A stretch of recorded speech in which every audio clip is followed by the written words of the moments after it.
Oi pessoal, obrigado por se juntar a nós. Temos hoje uma bela mensagem para você. Mas antes gostaria de lembrá-lo, caso você possa nos ajudar financeiramente, entre no nosso site www.lpmchurch.ie e clique no botão doar. Obrigado e aproveite a mensagem. Muitas vezes nós verificamos que alguns casais se chegam ao pé de nós e dizem: eu já não amo mais a minha esposa, não amo mais o meu esposo. A gente pergunta: o que aconteceu? O que mudou? Não é?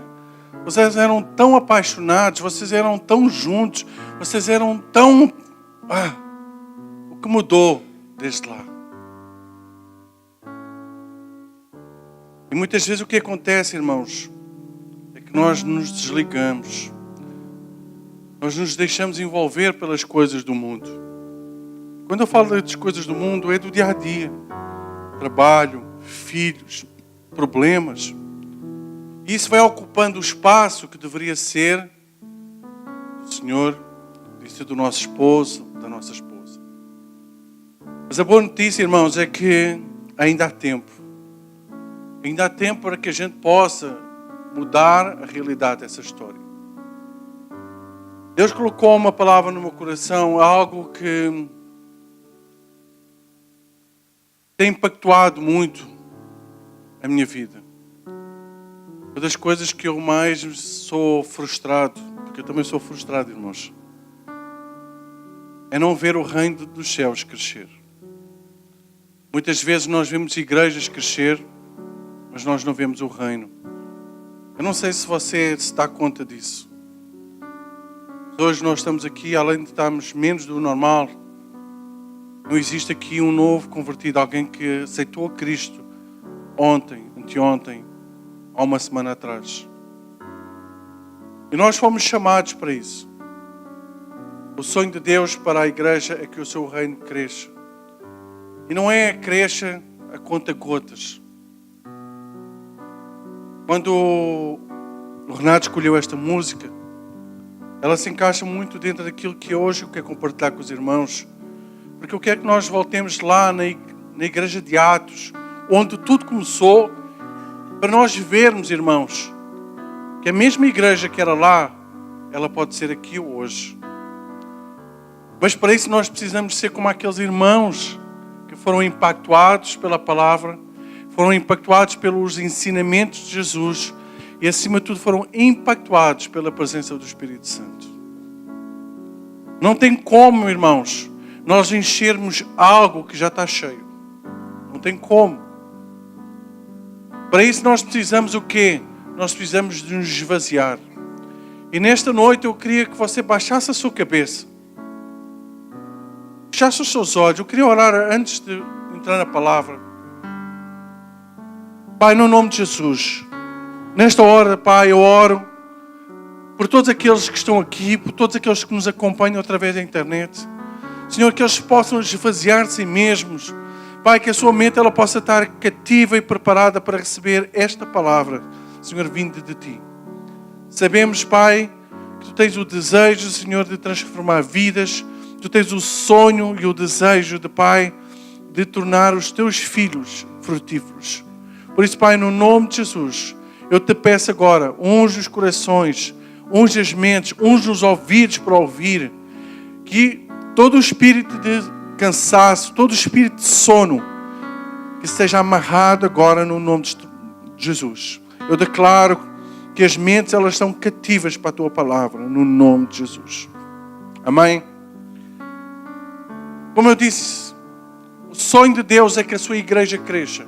O sonho de Deus é que veja as igrejas encherem-se de pessoas que foram impactadas pelo testemunho e pelo sacrifício de Jesus. Aquilo que nós hoje vemos, irmãos, se você olhar à sua volta, nós vemos igrejas vazias, igrejas a fechar, igrejas muitas vezes que estão cheias de pessoas, mas que estão pessoas vazias de Deus. E isso é algo, irmãos, que isso deve pesar no nosso coração. A Bíblia nos afirma que é o Senhor que acrescenta aqueles que nos são devidos. Esse é o que a palavra nos afirma. Mas para que isso aconteça, irmãos, nós precisamos estar alinhados com a vontade de Deus. Nós temos que estar no centro da vontade de Deus. Nós temos que fazer aquilo que Deus quer, não aquilo que nós queremos, não aquilo que nós desejamos. E eu quero que hoje a gente fale do que aconteceu lá em Atos 2. Em Atos 2, podemos ver que a igreja estava ali, num ponto, e de repente 3.000 almas, irmãos, foram acrescentadas ao reino. Você consegue imaginar? Você está num lugar em que você abre a sua boca, você fala sobre Jesus e 3.000 almas levantam a sua mão e dizem assim: eu me quero render a Jesus. Você consegue imaginar isso? Eu creio que nós podemos ver isso acontecer. Eu creio que nós podemos ver isso acontecer hoje nos nossos dias. Da mesma forma que naquele dia o Espírito do Senhor derramou ali naquele lugar, Ele pode derramar hoje. Mas nós precisamos estar alinhados com a vontade e a palavra de Deus. Amém? Porquê é que foram alcançadas 3.000 almas? Irmãos, não eram porque eles eram muito organizados, não era porque eles conheciam muito a Bíblia, inclusive eles nem tinham a Bíblia como nós hoje temos, mas porque eles, irmãos, se deixaram ser ousados e o Espírito Santo veio e confirmou aquilo que Pedro estava a pregar. Muitas vezes, irmãos, nós queremos ser nós a convencer o pecador, queremos ser nós a dizer: não, olha, tu precisas de mudar de vida, e forçar a pessoa. Não, está provado que toda aquela pessoa que diz que vem para Cristo forçado, mais cedo ou mais tarde ele acaba por sair da igreja. E a Bíblia nos ensina, irmãos, que não somos nós que convencemos, mas sim o Espírito Santo. Então nós precisamos buscar o Espírito Santo sobre a nossa vida, e nós precisamos buscar o Espírito Santo na vida das pessoas quando nós estamos a pregar. Pedro, ele usou, acredito, simples palavras. Mas a Bíblia relata lá em Atos 2 que 3.000 almas, 3.000 vidas que estavam condenadas ao inferno, elas foram salvas. Mas depois daquele acontecimento, irmãos, eles não pararam por ali. Eles não ficaram parados, eles não ficaram satisfeitos. Talvez muitas pessoas que estão aqui dissessem assim: uau, ganhei 3.000 almas, ou através de mim 3.000 almas foram alcançadas. Talvez nós ficássemos parados, talvez assim: bom, foi bom demais, eu ganhei 3.000, o outro ganhar 3.000 será lucro. Mas eles não fizeram isso. Eles tomaram atitudes para que mais vidas fossem alcançadas. Eu quero falar sobre 7 aspectos que estavam presentes na igreja de Atos, no capítulo 2. E o primeiro que nós podemos ver é que eles permaneciam na doutrina dos apóstolos. O que era permanecer na doutrina dos apóstolos? Eles permaneciam no ensino. Não só eles queriam aprender mais, mas eles também ensinavam os outros. Era algo que era passado de uns para os outros. Naquela época, irmãos, não existia a Bíblia como nós temos hoje. Não era fácil chegar ali e dizer assim: olha, Domingos, toma, lê, aprende. Não, a Bíblia ela era pregada com a boca. Os pergaminhos que haviam, eles não eram acessíveis a todas as pessoas. Então havia uma necessidade imensa das pessoas conhecerem a palavra e delas poderem partilhar a palavra. E uma das coisas que nós podemos entender, irmãos, é que nós não podemos baixar a qualidade do ensino. Nós não podemos abrir mão do ensino da palavra. Hoje existem muitos lugares, irmãos, que não se prega determinado tipo de coisas, em que o pecado não é confrontado, que a cruz não é falada, que a renúncia não é falada, porque abriram mão para poderem ter mais pessoas dentro das igrejas. Mas não é isso que Deus quer. Porque quando nós somos confrontados com a verdade, nós somos libertos. Quando um filho comete um erro, quando um filho faz algo que desagrada ao seu pai, ele vai lá e castiga, corrige. Porquê? Porque o pai ama. Porque o pai quer o melhor para ele, para o futuro. E a Bíblia nos faz isso. Ela nos mostra o que estamos errados, nos mostra onde nós podemos mudar. E quando nós mudamos, nós estamos a glorificar a Deus. Nós estamos a agradecer pelo ensino e pela palavra que Ele nos deu. O segundo aspecto que podemos ver é que existia comunhão. Comunhão é algo, irmão, hoje nos nossos dias, que está a ser algo muito difícil de fazer. Hoje muitas pessoas não gostam de receber as pessoas na sua casa. Elas não gostam de convidar pessoas para a sua casa. Isso gera despesa. Isso gera... não, eu vou ter que limpar tudo depois. Irmãos, isso muitas vezes acontece. Mas sem comunhão, irmãos, não existe igreja. Existe um grupo de pessoas que se encontram periodicamente. E a Bíblia fala aqui que eles estavam juntos. Verso 43, verso 42. Eles se dedicavam ao ensino dos apóstolos, à comunhão, ao partir do pão e às orações. Comunhão fazia parte da vida da igreja. Fazia parte dos membros da igreja. Não só a comunhão no templo, mas a comunhão também dentro das casas. Eles se reuniam para comer. Eles se reuniam para se festejar. Eles se reuniam para estar juntos, para se divertirem. E esse é um aspecto que nós precisamos, como igreja, voltar a viver.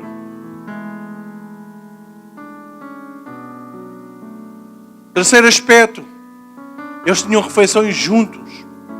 Eles partiam o pão. Comiam juntos, irmãos. Comer é algo que Deus colocou na nossa vida. É algo prazeroso, é algo que nós precisamos de começar a fazer. Eu não sei como você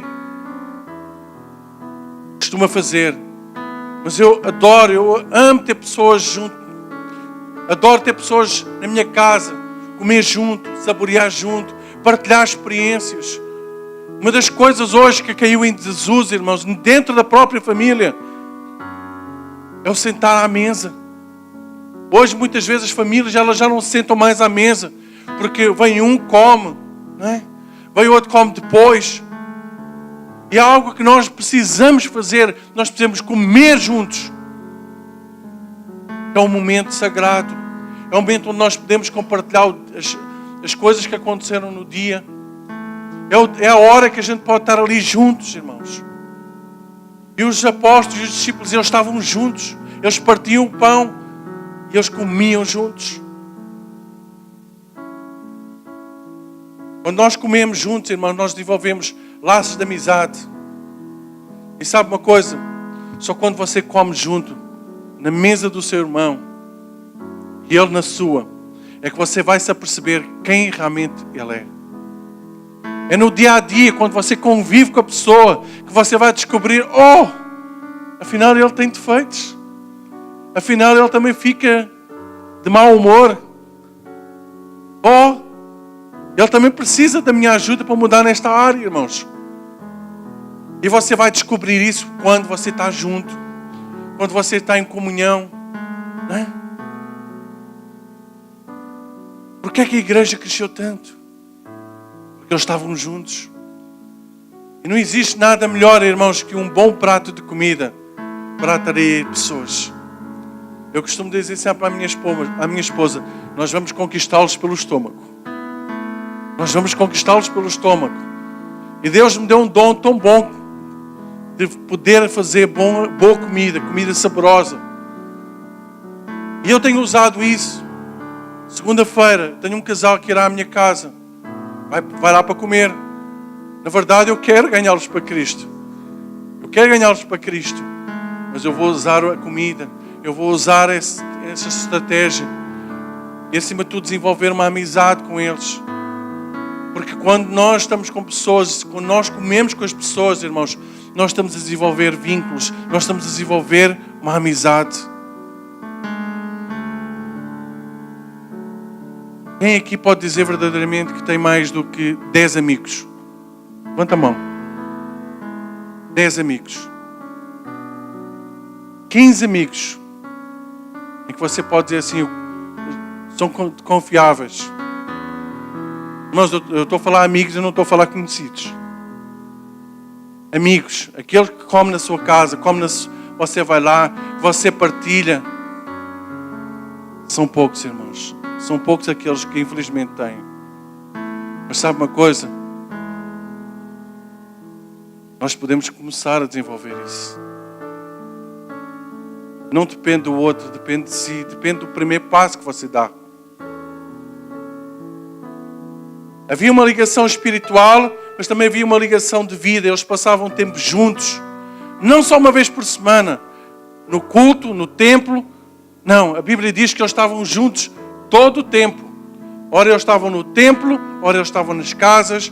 Eles estavam juntos. Você viu os seus irmãos durante a semana? Você passou tempo com eles? Você comeu junto com eles? Quem é que você convidou para a sua casa? Quem é que você convidou para a sua mesa esta semana?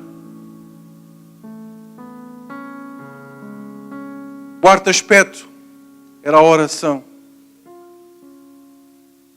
Irmãos, sem oração é como se a gente estivesse sem oxigênio. Um cristão que não ora é um cristão que não respira. E um cristão que não respira está morto. A boa notícia, irmãos, é que a Bíblia nos dá o poder de nós ressuscitarmos os mortos também. Então, se você estiver morto, a gente pode ressuscitar você hoje.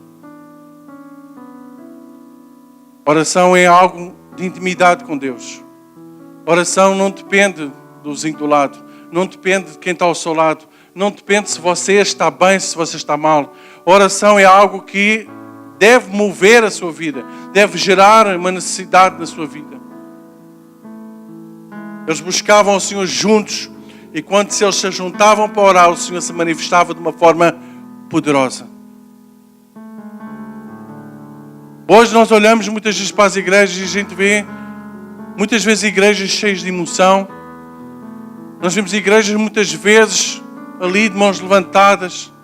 Mas depois, quando as pessoas saem da igreja, passam aquela porta da sua vida, ela se torna exatamente igual ao da semana anterior. Porquê? Porque elas estão vazias, na verdade. E nós precisamos levar uma vida de oração, uma oração individual, que ela seja tão poderosa que quando nós estamos juntos como igreja, Deus se manifesta de uma forma tremenda, de uma forma poderosa. Quando Pedro orou, quando Pedro fez aquele chamado para aquelas 3.000 almas, não foi só ele que estava ali, mas eram todos aqueles que tinham orado, todos aqueles que criam que Deus ia se manifestar daquela forma. E por causa disso, 3.000 almas elas foram alcançadas. Quinto aspecto eram sinais e maravilhas. Deus se adora manifestar no meio do seu povo. Amém, igreja?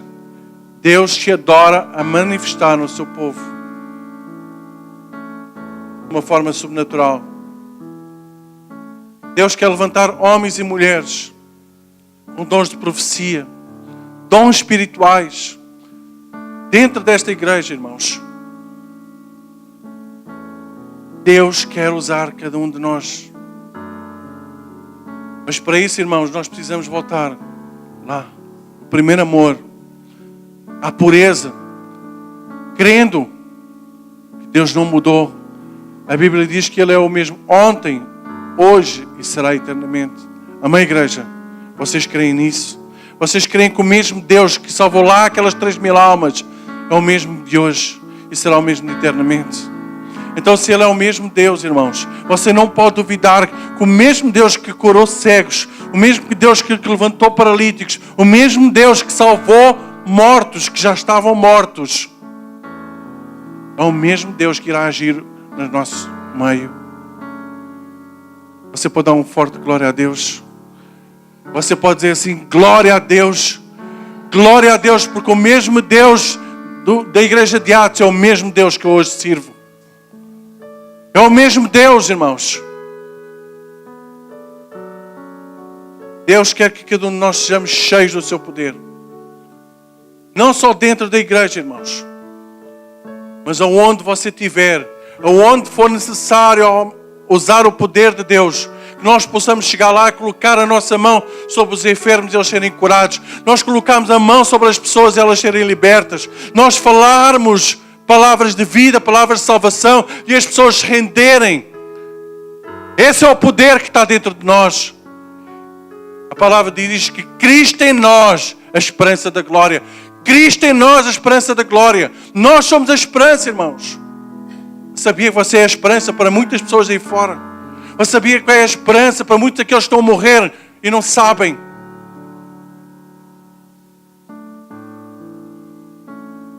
Sexto aspecto. Eles eram generosos. Eles foram invadidos por um espírito de generosidade. A Bíblia relata que aqueles que tinham muito, eles iam e eles vendiam as suas propriedades, vendiam aquilo que eles tinham, colocavam isso aos pés dos apóstolos e eles geriam e compartilhavam com aquilo que precisavam. Hoje nós vivemos num mundo, irmãos, que é consumismo. Nós queremos mais. E eles viviam de uma forma simples, irmãos. E a Bíblia nos ensina que nós devemos ser contentes, felizes com tudo aquilo que nós temos, todo o tempo. No entanto, no nosso íntimo, irmãos, nós nunca estamos felizes. Nós temos uma casa, nós queremos uma outra. Nós temos um carro, nós queremos outra. Nós naquela altura não havia carro. Talvez de vez em quando havia lá uma mula, né? Um jumento. Às vezes eu paro para pensar, eu estava a conversar com alguém esta semana sobre isso. Eu não sei se foi lá em casa ou se foi fora. E nós estávamos a falar exatamente que as pessoas percorriam quilómetros e quilómetros a pé para eles levarem a palavra de salvação. E muitas vezes nós estamos de carro. Temos um carro, às vezes temos um avião disponível e nós não somos capazes de sair da nossa casa, passar aquela porta e levar essa palavra àquela pessoa que precisa. Nós precisamos ser generosos. Quando a generosidade do povo de Deus, ela diminui, isso afeta a qualidade do reino. Quando a nossa generosidade, ela diminui, isso afeta a qualidade do reino. Tudo aquilo que nós temos, irmãos, pertence a Deus. Nós somos somente mordomos, em que nós gerenciamos, que nós cuidamos. Deus colocou coisas na sua mão para você cuidar. Talvez você fique chateado comigo agora. Não foi para o seu prazer. Não foi para o seu prazer. Mas foi para que você possa colocar em prol do reino. Muitas vezes nós somos egoístas. Muitas vezes nós gastamos dinheiro onde nós não precisamos. Irmãos, eu estou a falar para mim também. Tem muitas vezes coisas que eu gasto. Depois eu digo assim, eu não precisava ter gasto. Nós precisamos pedir sabedoria a Deus para saber como gerenciar os recursos que Ele nos dá. Mas acima de tudo nós precisamos ser generosos. Aquele povo era um povo generoso. E por causa da generosidade daqueles que tinham muito, os poucos não passavam necessidades. No entanto, hoje nós vemos muita gente dentro da igreja a passar necessidades e outros com uma boa situação. Mas eu não tenho assim tanto. Ok, mas você talvez tenha mais do que aquela que está ao seu lado. Então nós deveríamos compartilhar, nós deveríamos dar, nós deveríamos investir nessas pessoas. Vocês estão a entender o que eu estou a dizer? Por último, o último aspecto que para mim é algo tremendo. Havia um estilo de vida. Aqueles homens, eles tinham um estilo de vida. Eles eram alguém que buscavam pela palavra. Eles buscavam pela oração. eles buscavam por estarem juntos, eles compartilhavam o pão, eles partilhavam tudo o que eles tinham. Então isso era um estilo de vida. Qual o nosso estilo de vida hoje? O seu estilo de vida hoje tem a influenciar a qualidade do reino? Você está a influenciar aquilo que você hoje faz no seu trabalho, no seu dia a dia, está a influenciar a qualidade e a quantidade no reino? Hoje existem muitas coisas no mundo, irmãos. Coisas que até são lícitas. Coisas que não são pecaminosas. Coisas até que, aos nossos olhos, elas não são pecado, e é pela Bíblia também. No entanto, essas coisas, irmãos, muitas vezes elas nos tiram do foco e nos tiram da vontade de Deus. Existem muitas coisas hoje no mundo que nos tiram do centro da vontade de Deus. Qual tem sido o nosso estilo de vida? Como nós temos vivido? Quais têm sido as prioridades na nossa vida? Muitas vezes as nossas coisas, elas nos consomem toda a energia. Tudo aquilo que nós fazemos, chegamos ao final e chegamos cansados. E uma das coisas que eu me tenho apercebido é que o povo de Deus anda cansado. O povo de Deus anda cansado. Eu hoje, quando eu cheguei aqui, a minha nora disse assim: estou tão cansado. Não é errado nós estarmos cansados, porque se nós trabalhamos, o nosso corpo sente-se. Mas a questão que está aqui às vezes, irmãos, é que muitas vezes nós estamos cansados. Não produzimos o que nós podíamos produzir, e nós estamos cansados porque muitas vezes nós fazemos aquilo que é errado.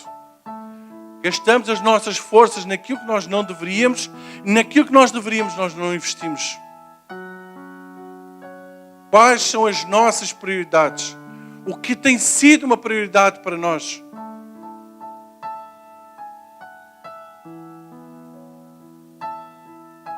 Jesus disse no Sermão da Montanha: buscai primeiro o reino dos céus, e todas estas coisas vos serão acrescentadas. Prioridade. Qual tem sido a prioridade na nossa vida? O que nós temos visto que nos tem tirado do foco para que nós hoje não sejamos primeiro na vida de Deus. Buscai primeiro o reino dos céus e todas as coisas vos serão acrescentadas. Creio que todos os irmãos já ouviram esta passagem. E ela deveria ser a nossa ponto de partida. Quando nós acordamos pela manhã, quando nós nos deitamos, nós devíamos ter isso. Buscar primeiro o reino, buscar primeiro o reino, buscar primeiro o reino, buscar o primeiro reino. Irmão, o que é o reino para si? É vir à igreja? É ir na quarta-feira no grupo? O que é o reino? Irmão, o reino representa vidas, representa almas. Quando Deus diz buscar primeiro o reino, Ele está a dizer assim: olha, busquem primeiro as almas, busquem primeiro aqueles que precisam. Talvez você diga assim: pastor, mas eu tenho 2 filhos para criar, 3, 4, tenho 2 empregos, eu acordo 5 horas da manhã, eu mato 50 mil ovelhas por dia. Cansado. Mas a Bíblia nos ensina em Isaías 40 que aqueles que amam, aqueles que realmente buscam a Deus em primeiro lugar, tem uma promessa que diz assim que Deus nos renovará as nossas forças. Deus renovará as nossas forças. Então, irmão, se você anda cansado, você precisa renovar as suas forças em Deus. Você precisa renovar a sua fé. Você precisa renovar o seu amor. Você precisa renovar a compaixão pelas almas.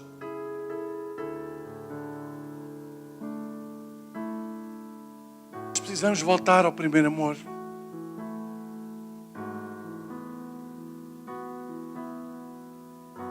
Cada um de nós, irmãos, é responsável pelo seu próprio crescimento.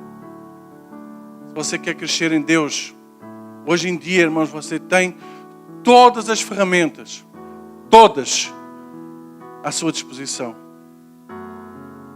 Eu não gosto de ler, não tem problema. A Bíblia hoje você pode ouvir, você pode ver, tem todas as formas. Você pode vê-la, pode ouvi-la. Até mesmo aqueles que são cegos conseguem ter a Bíblia já traduzida em Braille. Hoje nós temos todas as ferramentas. O que te impede hoje de cresceres? Nós mesmos. Eu eu postei um post que dizia assim que, eu não me lembro de quem era a autoria, mas eu vou dar o meu exemplo. Ele dizia assim que o maior inimigo do Pedro é o Pedro. Eu acredito que muitos de vocês concordam comigo. O seu maior inimigo não é o que está do seu lado, não é aquele que dorme consigo. O seu maior inimigo é você mesmo, muitas vezes. Muitas vezes nós não queremos fazer aquilo que nós precisamos fazer. Então nós podemos crescer mais ou crescer menos em função da nossa vontade. Você quer crescer em Deus? Quem quer crescer em Deus aqui? Então você precisa tomar uma decisão hoje. Você precisa tomar uma decisão hoje de investir em si mesmo. Quando alguém quer falar uma língua, ela vai lá e ela se inscreve numa escola de línguas, né? Quando alguém quer aprender um instrumento, ela vai lá e procura um professor. Quando nós queremos aprender mais sobre a palavra, irmãos, não existe melhor professor que o Espírito Santo. Então nós precisamos de ir para a palavra. E ir para a palavra, irmão, não é chegar lá, ler 2 linhas e ir embora. Irmão, não resulta. Isto é a mesma coisa que se você quiser aprender uma língua. Se você simplesmente for lá aprender o verbo to be e no dia a seguir nunca mais você pegar nele, você nunca vai falar inglês como deve ser. Então você precisa de investir tempo na palavra. Então nós precisamos, para nós crescermos, nós precisamos ler a palavra. Nós precisamos orar todos os dias. Porque através da oração nós vamos ter forças para ler. Nós precisamos estar conectados com as outras pessoas à nossa volta. Irmãos, nós não fomos chamados como igreja para estar separados. Juntos. Olha a sua volta aí. Essa pessoa que está aí ao seu lado, ela faz parte da sua família. Deus o colocou na sua vida para você estar conectado com Ele. Braço dado, ombrear, orar por Ele. É o que a Bíblia diz, orai uns pelos outros. Você tem orado pelas pessoas que estão ao seu lado. Você tem orado pelas pessoas que você ama. Você tem orado pelos seus irmãos que estão em sofrimento.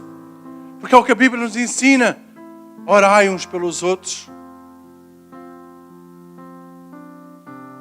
Dando ao Senhor. Quando nós damos aquilo que nós temos, o nosso tempo. Quando nós damos o nosso dinheiro. Quando nós damos muitas vezes sacrifício de abdicar, muitas vezes fazemos algo que nós gostaríamos. Estamos a investir no reino. Testemunhando para os seus amigos sobre Jesus. Quantos testemunhos nós temos sobre aquilo que Jesus fez na nossa vida? Quando foi a última vez que nós testemunhamos a alguém aquilo que Jesus fez? O milagre que você recebeu, o milagre da salvação, o milagre da cura, o milagre da restauração. Quanto? Quando você aumenta a sua qualidade individual como cristão, nós estamos coletivamente a aumentar a qualidade do reino. Nós estamos a aumentar a qualidade do reino, irmãos. Vidas serão alcançadas, porque você tomou a decisão de mudar. Você tomou a decisão de ser diferente. Sabe qual é o grande problema dos cristãos? Ao contrário até de outras religiões, é que nós esperamos sempre que os outros façam. O muçulmano, se ele acredita em algo, ele vai lá e faz. Nem que ele tenha que morrer, nem que ele tenha que fazer explodir, irmãos. Ele vai lá e faz, não importa. Sabe uma coisa, irmãos? Não importa a idade. Desde a criança mais pequenina ao idoso, homem, mulher, quando eles acreditam que é pela causa, eles vão lá e fazem. E nós que deveríamos fazer, nós que deveríamos entregar a nossa vida, nós que deveríamos querer ser apedrejados pelo reino, o que nós temos feito, irmãos?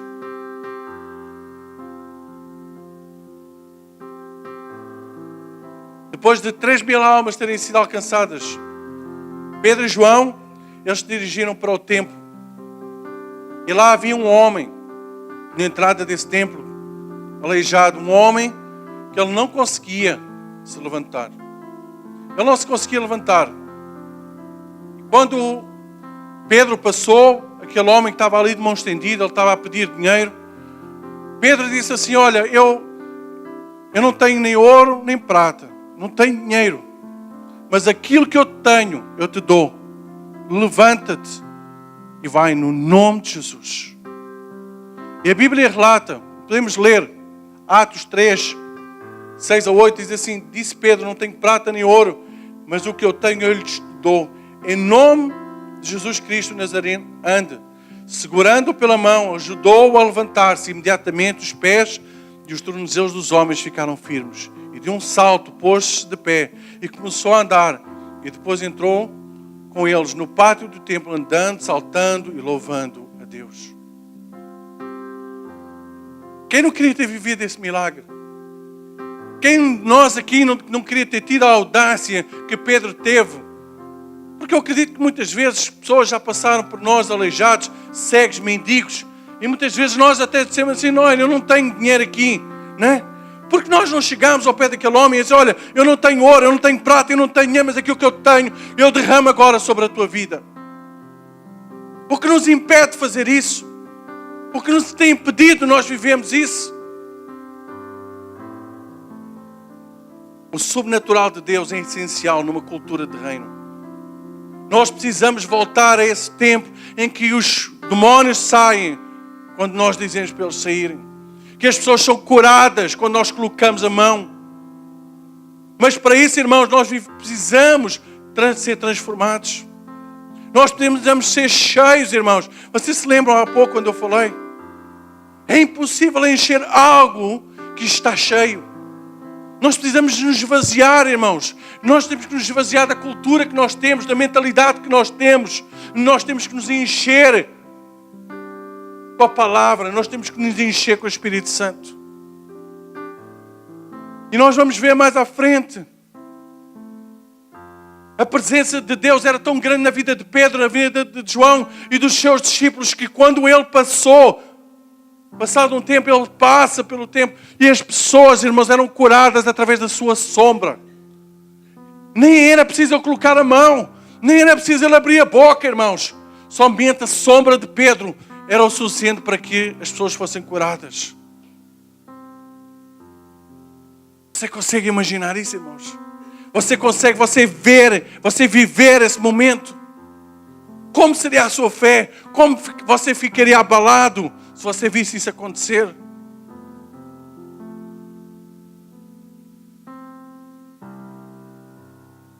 E a Bíblia relata, no capítulo 4, que muitos daqueles que tinham crido, depois de Pedro voltar ao templo, voltou lá, ele voltou a pregar.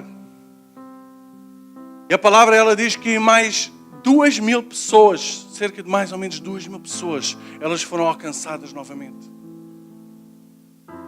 A Bíblia diz que aproximadamente 5.000 pessoas, elas foram alcançadas através de 2 sermões. 2 sermões. Eu pergunto a vocês, Pedro era diferente de mim, de si? Será que ele tinha algo que nós não temos? Por que é que Pedro era usado dessa forma e muitos de nós não somos? Qual a diferença? Porque nós não estamos a viver esse tempo.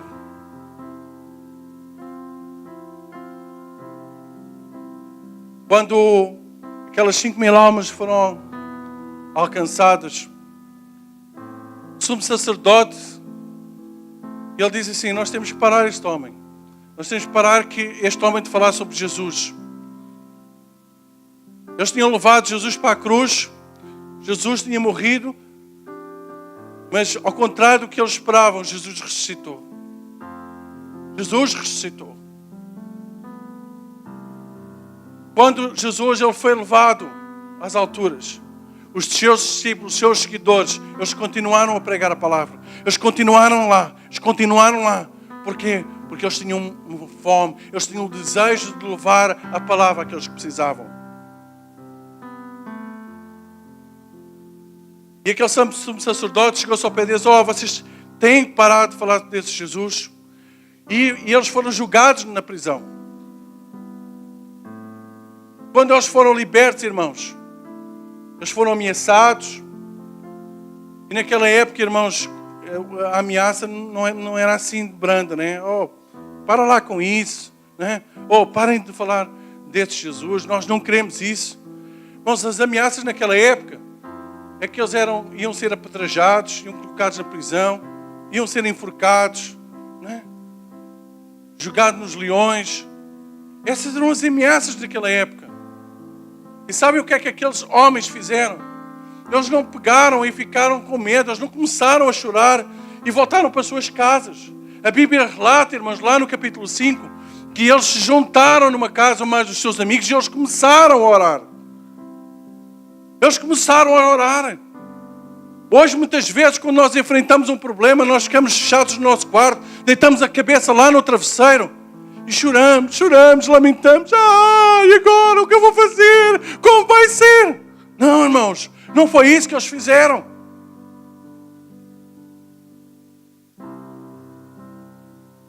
Atos 4, 19 e 20 diz assim: mas Pedro e João responderam: julguem os senhores mesmo se é justo aos olhos de Deus obedecer aos senhores e não a Deus. Eles foram claros, irmãos. Eles tomaram uma decisão. Eles disseram assim: eu quero seguir a Deus. Você quer seguir a Deus ou você quer seguir aos homens? Se uma autoridade chegasse ao pé de si e dissesse assim: olha, a partir de hoje tu estás proibido de falar desse Jesus. Tu estás proibido de falar desse Jesus, senão eu vou te jogar na prisão. Senão tu vais ser crucificado. Tu vais ser apedrejado. Como nós tínhamos feito? Qual teria sido a nossa atitude? Mas aqueles homens, irmãos, eles não tiveram medo, eles não tiveram receio. E nós, como povo, irmãos, nós não nos podemos calar. Nós temos que ser ousados. Ousadia. Hoje o mundo não quer que a gente fale sobre Jesus. Não quer, irmãos. E sabem uma coisa? Nós estamos a facilitar muito o trabalho deles. Nós estamos a facilitar.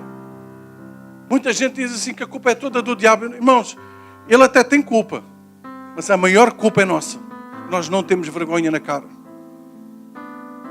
Porque nós dizemos que somos cristãos, mas nós não somos capazes de pagar o preço. Nós dizemos que somos cristãos, mas não somos capazes muitas vezes de ir ali para a praça, dizer: eu sou de Cristo, eu amo Jesus, eu dou a minha vida por Ele. Irmãos, a culpa é nossa.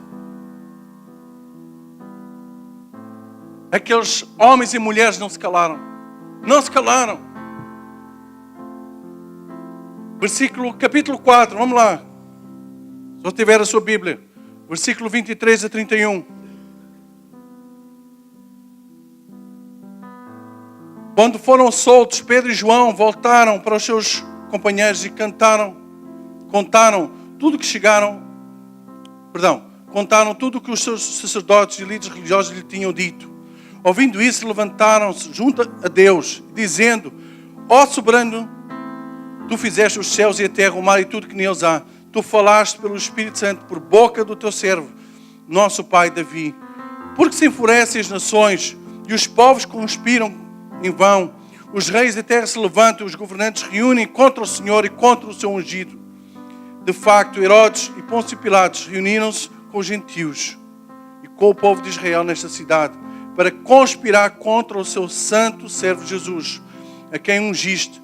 Fizeram com que o teu poder e a tua vontade haviam decidido de antemão que acontecesse. Agora, verso 29, agora, Senhor, considera as ameaças deles e capacita os teus servos para anunciarem a tua palavra corajosamente. Estenda a tua mão para curar e realizar sinais e maravilhas por meio do nome do teu servo Jesus. Depois oraram, tremeu o lugar em que estavam reunidos. Todos ficaram cheios do Espírito Santo e anunciaram corajosamente a palavra de Deus. Irmãos, aqueles homens ali, eles reuniram-se. Para quê, irmãos? Foi para clamar para que Deus fizesse, derrubasse os inimigos? Não. Eles foram lá orar para que Deus desse coragem, para que lhes desse ousadia, irmãos. E hoje eu quero orar por isso. Eu quero orar para que Deus dê coragem a você fazer, que dê ousadia para você fazer, para que você tenha uma nova unção, uma nova renovação. Nós precisamos voltar ao primeiro amor. E no verso 31 diz assim: depois de orarem, tremeu o lugar em que estavam reunidos. Todos ficaram cheios do Espírito Santo e anunciavam corajosamente a palavra de Deus. Irmão, eles tomaram a posição, eles tomaram a decisão de estar debaixo da unção de Deus. E a unção foi tão tremenda, foi tão grande, irmãos, que ela provocou um terremoto. Você consegue imaginar isso, irmãos? Você está num lugar em que a unção de Deus era tão grande, que você começava a tremer, o chão começava a tremer, as paredes começavam a tremer, as cadeiras começavam a tremer, irmãos, devido a essa unção. Eu nunca passei por um terremoto, mas eu gostava de passar por um terremoto espiritual. Você gostava de passar por um terremoto espiritual? Em que a unção de Deus abalasse a sua vida, mudasse ela de uma forma que você dissesse assim: Deus, eis-me aqui, usa-me, faz o que tu quiseres comigo. Essa deve ser a sua vontade, o seu desejo. Nós precisamos entender, irmãos, nós precisamos mais da presença de Deus. Nós precisamos mais da sua palavra.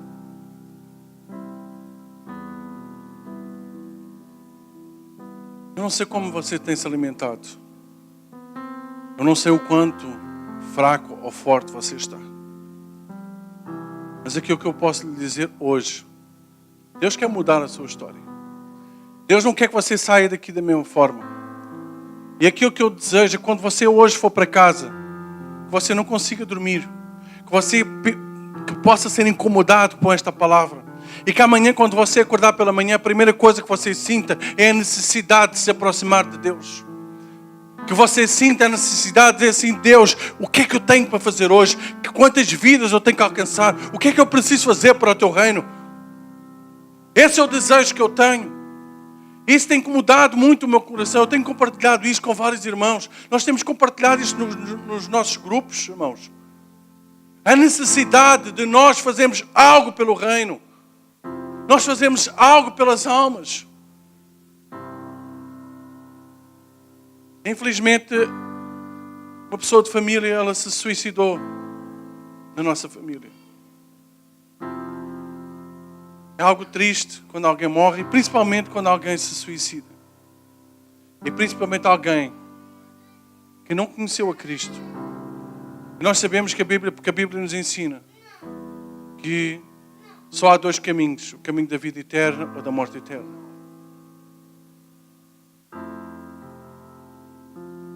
E na quarta-feira a Cris, ela estava a compartilhar esse testemunho porque ela tinha estado com essa pessoa de família, no domingo anterior. Tinha comido com ela, tinha estado com ela. E ela contou, chorando, que ela não falou de Jesus para aquela pessoa. E ela ficou triste e ela se arrependeu sobre isso. Hoje ela não pode fazer nada mais por aquela pessoa. Ela não pode fazer mais nada. Mas ela pode fazer por outros. Da mesma forma que você pode fazer por outros. E o desafio que nós precisamos colocar a nós mesmos, irmãos, não é A, B ou C. É que nós façamos isso diariamente. Paulo, ele dizia: do que depender de mim, tudo faz para alcançar alguns. O que nós temos feito para alcançar alguns? O que nós temos feito, irmãos?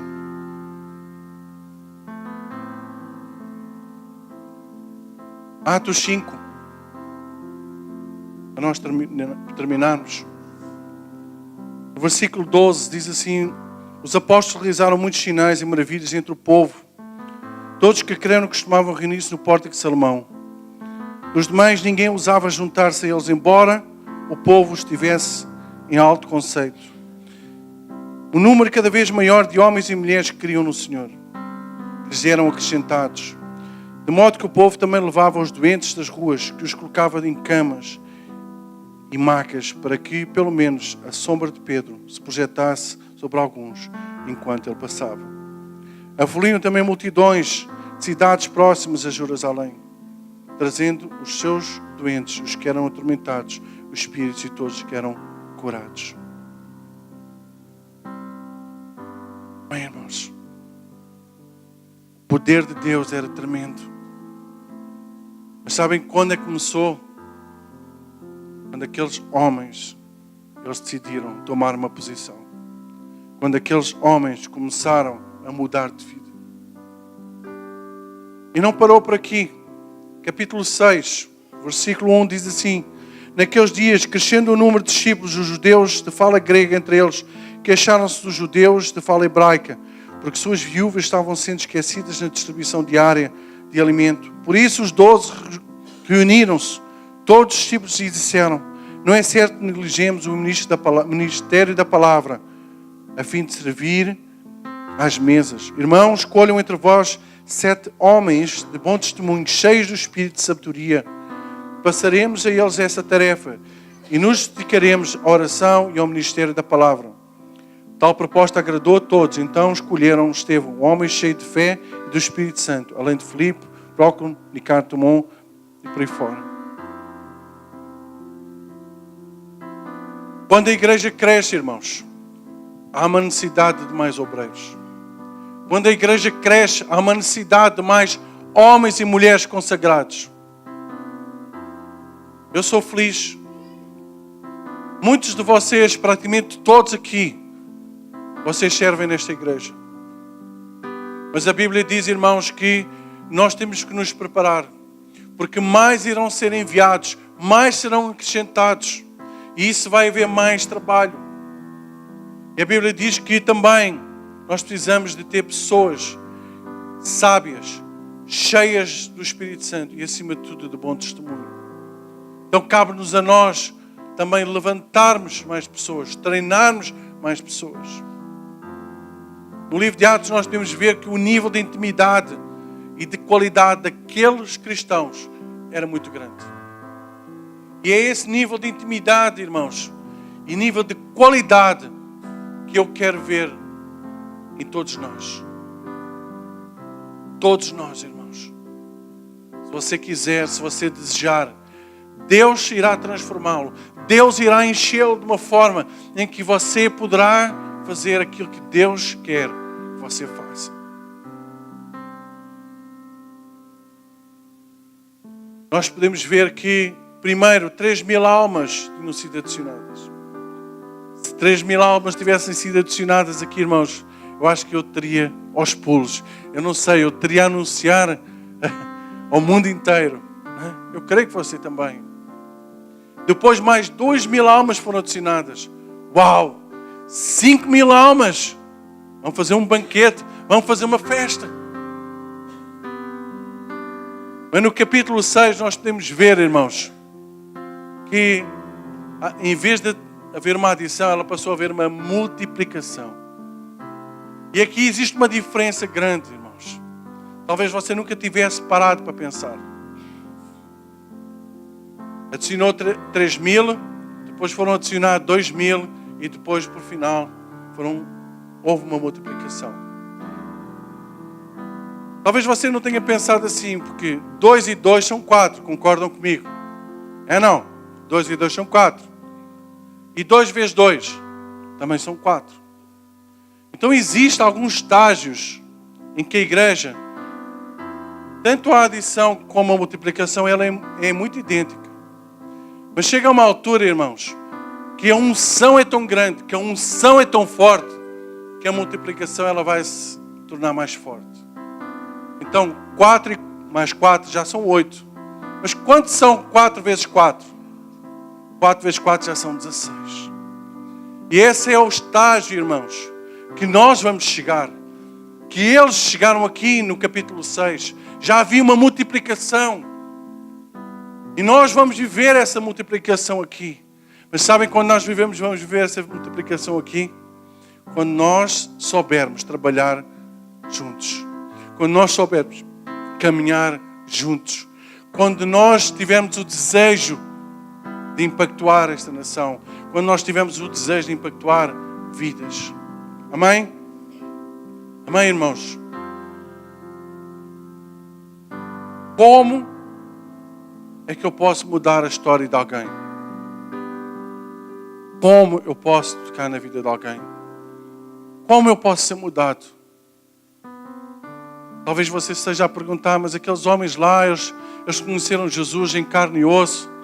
Lá era mais fácil. Irmãos, posso dizer que não era.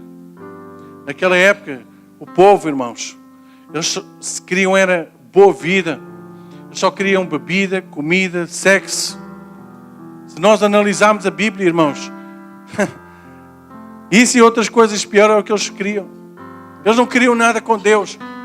As épocas mudaram, irmãos, mas os problemas continuam iguais. O povo não quer. Sabe porquê que o povo não quer? Porque nós vivemos num mundo em que existe uma força chamada Satanás e ele não quer que ninguém seja salvo, não quer que ninguém seja alcançado. Mas como você e eu podemos mudar a história? E a resposta está em Mateus 6,33. Você tem a sua Bíblia aí? Abra lá Mateus 6,33.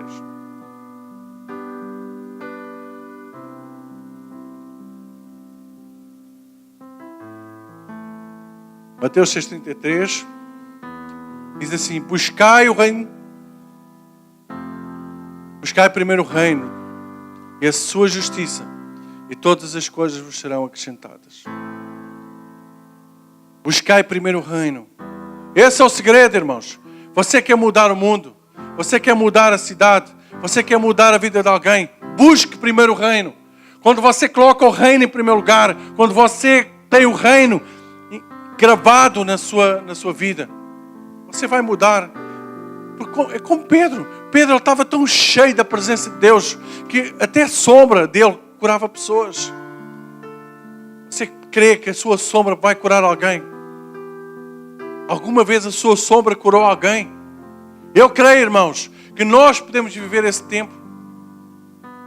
Mas para isso nós precisamos ser cheios da presença de Deus. Deus procura homens e mulheres que se entreguem totalmente. Homens e mulheres que se entreguem totalmente, que se rendam totalmente. Homens e mulheres que desejam servir a Deus. Você tem o desejo de servir a Deus? Então eu te quero desafiar hoje para você fazer um compromisso. Você está pronto para fazer um compromisso? Vamos construir isso juntos. Vamos construir um reino que agrada a Deus. Vamos ver esse poder impactuar a cidade.